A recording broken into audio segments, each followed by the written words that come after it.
હા બોલો. હા યાર, તમને એક ને એક કામ મારે 100 વખત સમજાવવાના. એકવાર ફોન આવે ને એટલે કામ થઈ જવું જોઈએ. મારા બેટા માણસો છે ને પણ. સ્વીટી, પાણી લાવ તો. સ્વીટી, મારા બેટા ઘરના ને બહારના બધા હરખા ભેગા થયા છે. એકવાર કીધે સંભળાતું નથી તને? બીજાનો ખાર મારી પર હું ઉતારો છો તો પપ્પા? હું બધા હરખા ભેગા થયા છે. પપ્પા હું શું કહું છું, હા, હવે પાણી મંગાવ્યું તો પીવો તો ખરા. પણ કંઈક ટાઈમ આપો તો પીવું ને. હું કહું છું આવે છે, હું કહું છું. પીધું? બોલ. પપ્પા હા બોલો. તમે તમારા વાલા પપ્પા છો. હા, આજ કઈક પપ્પાનું આવ્યું લાગે. બોલો. ના ના, એવું કઈ નથી. હું શું કહું પપ્પા, તમને આ થોડાક પૈસા જોતા હતા. ક્યાંય ઝાડ ઉગે છે પૈસાના? તો ખેરીને આપી દઉં તમને. ધાર હોય તે પૈસા પૈસા ને પૈસા. પપ્પા આવું શું કરો છો? આમ જો, તમે ઓલા કોલેજની ફી માટે પૈસા દીધા હતા, મૂંગા મોઢે મેં લઈ લીધા. કાઈ બોલી હું? હા, તો હવે શું કરવા જોતા છે? થોડોક અમારો ખર્ચો હોય ને, કંઈક વસ્તુ લાવી હોય.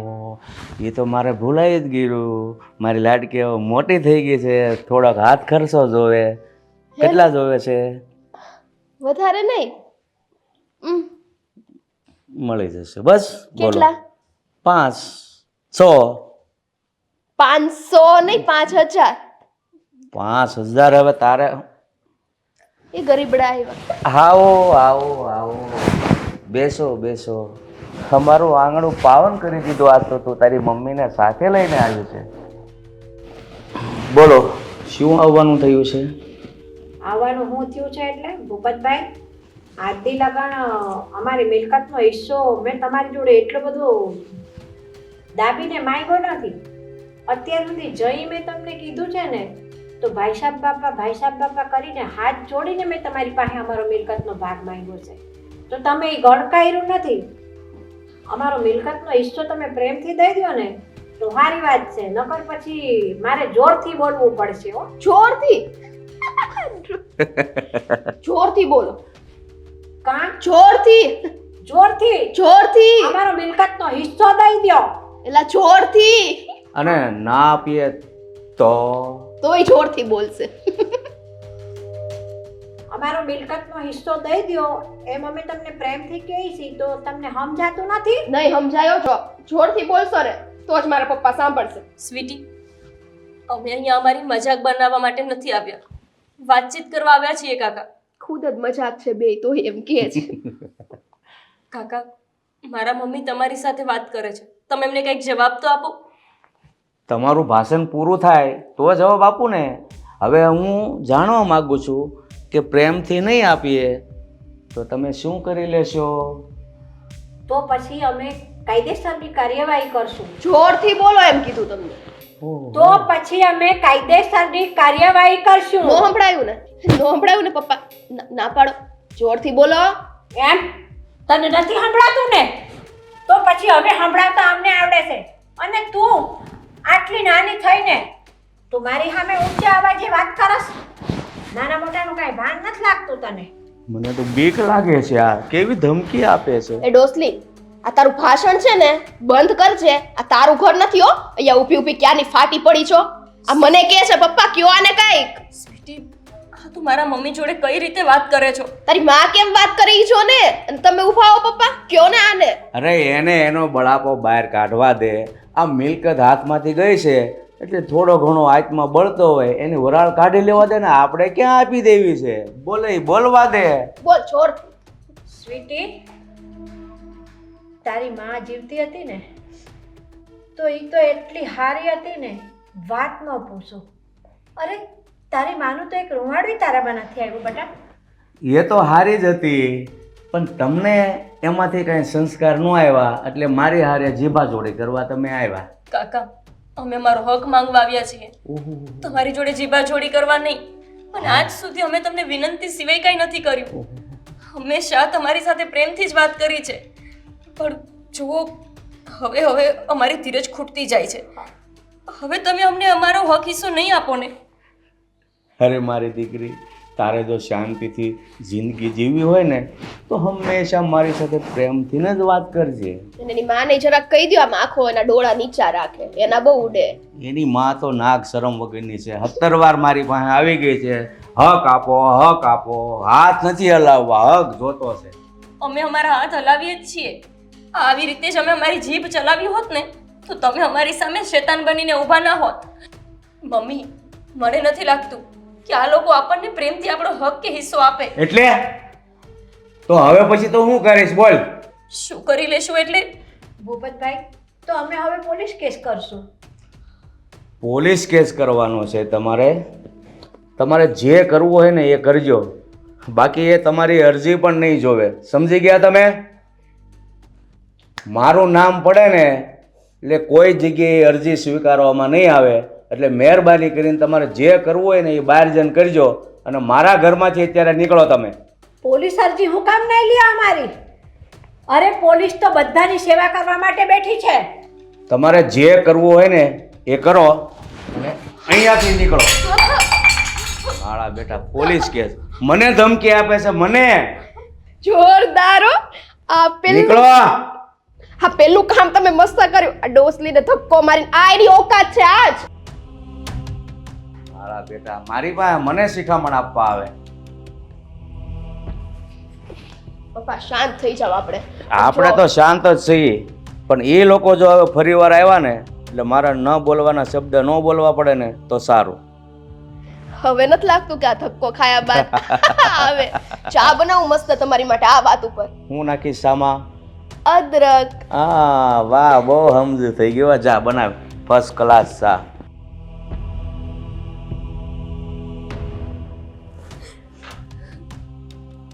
મારા બેટા હક લેવા આવ્યો છે. હક ગયો તારા બાપાની હારે. જાવ. ભૂપતભાઈ, મારો હક છે ને એ તમે મને નથી દીધો, અને હું પ્રેમથી માગવા આવી ને તો તમે મને ધક્કો દીધો છે ને, પણ આ ધક્કાનો બદલો ઉપરવાળો તમને એવો દેશે ને કે તમે પડશો ને તો તમે ઊભાઈ નહીં થઈ શકો, અને તમને ઊભો કરવા વાળું કોઈ નહીં હોય. તેથી મારી પડખે તો મારી દીકરીએ છે, પણ તમારી પડખે તમારો 7 ખટનો દીકરો નહીં હોય, એટલું યાદ રાખજો. કાંઈ વાંધો નહીં હો. જાઓ, ઓછા ભારે જાઓ. જાઓ, ભગવાનને જે કરવું છે ને મારી હારે કરશે. તમે અહીંથી જાઓ. મારા બેટા સાપ દેવા આવ્યા છે. આવી શંખણીના સાપ હું લાગતા હતા. હાથે કમાવો ને, હાથે મહેનત કરીને રળો તો 2 પાંદડે થાવ. મારા બેટા હક હક હક.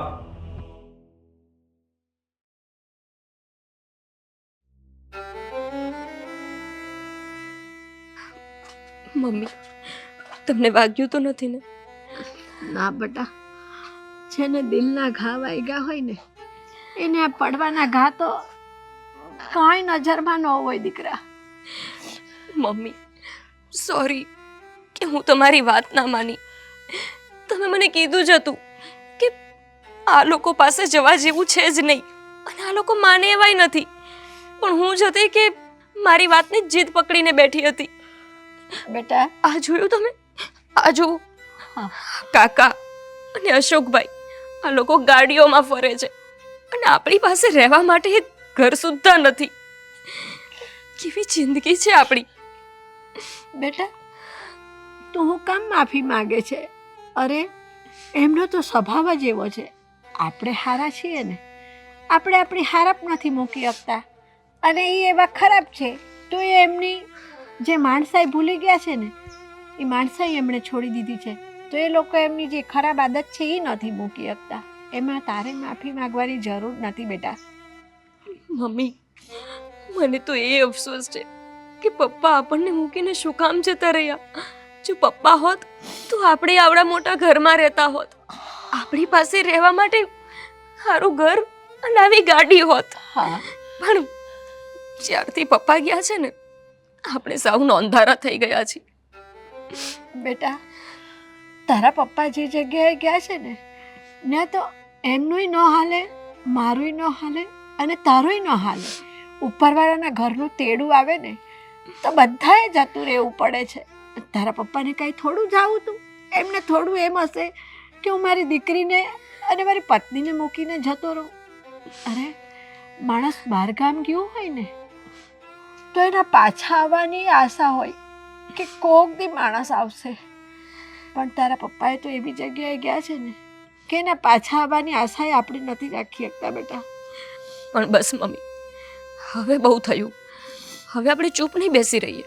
હવે છે ને, હવે આપણે એમના ઉપર કેસ કરવા અત્યારે જ જઈએ છીએ. અને એવું કહે છે ને કે પોલીસ અરજી હાથમાં નહીં લે. જોઈએ છીએ આપણે કે આ બધી જ પોલીસને શું એમણે ખરીદીને રાખી છે કે કોઈ આપણી વાત નહીં સાંભળે? અરે કોક તો હશે ને, કોક તો એવો ન્યાયવાળો વ્યક્તિ હશે કે આપણી વાતને સાંભળશે. ના બેટા, તને મારી સોગંદ છે, જો હવે તે ઘર સામું જોયું છે કે તારા હિસ્સા માટે તે ક્યારેય વાત કરીને તો ઉપરવાળો એમને એક દી એવો જવાબ આપશે ને તો એ માણસ આપણી પાસે આવશે સામેથી દીકરા, એટલું યાદ રાખજે. મમ્મી, તમે હજુ ભગવાનની આશા રાખીને બેઠા છો કે જેણે એકદમ નિર્દયી થઈને મારી પાસેથી મારા બાપને નાની ઉંમરે છીનવી લીધો? તમે એ ભગવાનની આશા રાખીને બેઠા છો કે જે આટલું ખોટું થતા જોઈ રહ્યા છે છતાંય તે એ લોકોને જવાબ નથી આપતા? એવા ભગવાનની તમને હજી આશા છે કે જે આપણને આટલા દુઃખી થતા જોવે છે પણ એક સારો રસ્તો નથી બતાવતા? તમે રાહ જોતા હોય ને તો ભલે જોવો, પણ હું આવી કોઈ રાહ જોઈ શકું એમ નથી. ના બેટા ના, એને ખબર છે કે મારે ક્યારે કોને કેવો જવાબ દેવાનો છે દીકરા. એનો ભરોસો તું ન તોડતી, કદી માણસનો ભરોસો ન કરતી જીવનમાં, પણ ઉપરવાળાનો ભરોસો કોઈ દી ન તૂટવા દેતી બેટા તું. તમે છે ને મમ્મી, તમારા સારા સંસ્કારોને લઈને જીવી રહ્યા છો અને એ લોકો ખરાબ હોવા છતાંય તે ત્યાં મજા લઈ રહ્યા છે. આપણા જેવા ગરીબની હાય લઈ રહ્યા છે, પણ એમને કંઈ જ નથી થતું. જો બેટા, આનું નામ જ કળયુગ. જે માણસ ખરાબ છે ને એ સુખેથી જીવતો હોય છે અને નીતિથી હાલનારો માણસ છે ને એ દુઃખી થતો હોય છે દીકરા. તો શું આપણે આપણી નીતિ મૂકી દેવાની આપણને દુઃખ પડે છે એટલા માટે? ના બેટા ના, આપણે આપણી નીતિ ક્યારેય નહીં મૂકવાની. હંમેશા સત્યનો જય હોય છે છેલ્લે, એટલું યાદ રાખજે મારા દીકરા. બેટા, તું જે નોકરી કરે છે ને એ નોકરી કરી રાખ અને આપણી નીતિ ક્યારેય ન ચૂકતી દીકરા.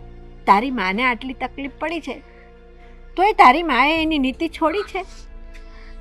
તું મારી દીકરી, તું આ જ રાહે ચાલજે, આપણો જય થશે. હાલ મારા દીકરા ઘરે, ચિંતા બધી છોડી દે અને ભૂલી જા કે અમારી કોઈક મિલકત છે અને એમાં અમારો ભાગ છે. આપણે ગરીબ જ હતા.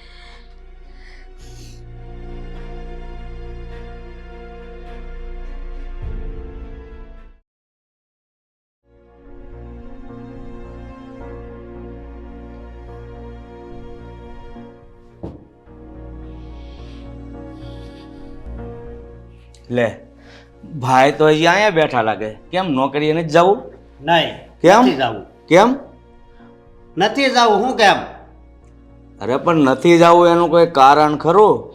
કારણ હોય તો જ ન જવાનું હોય ને. શું કારણ છે? મને કાઢી મૂક્યો છે. હું કામ કાઢી મૂક્યો?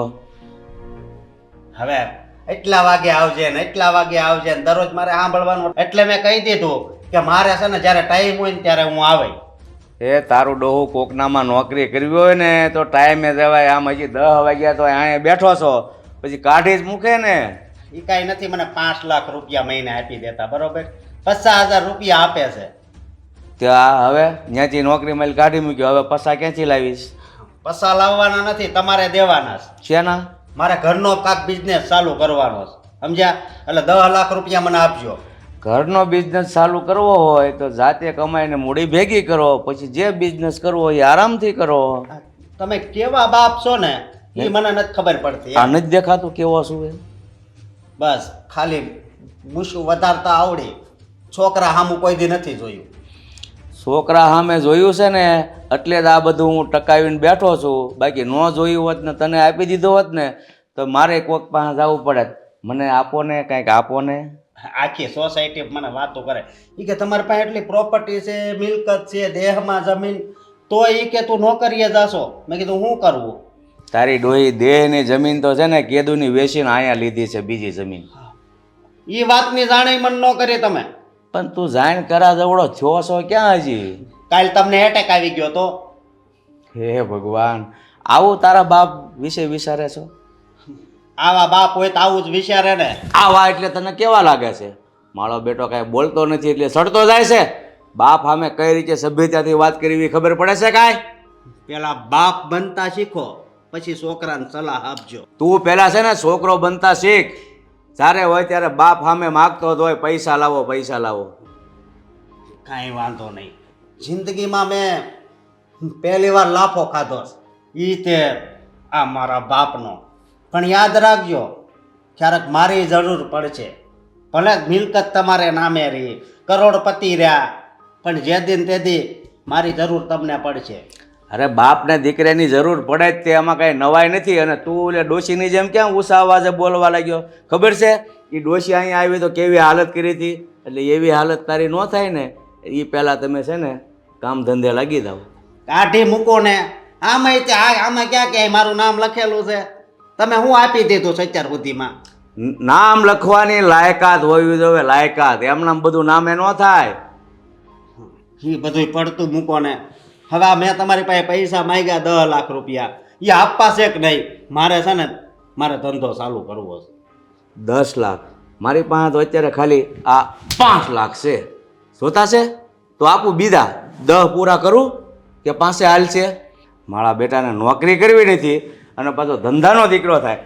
કેટલા વાગ્યા આમ જા નીકળ, ધંધે જવાની ખબર નથી પડતી. પૈસા પૈસા 10 લાખ હાથે કમાવ ને, બિઝનેસ ઊભા કરો. બાપાના બિઝનેસમાં માથું મારવું છે મારા બેટા. અત્યારની પરજા થઈ છે કાંઈ વનઠેલની કાંઈ ખબર પડતી નથી.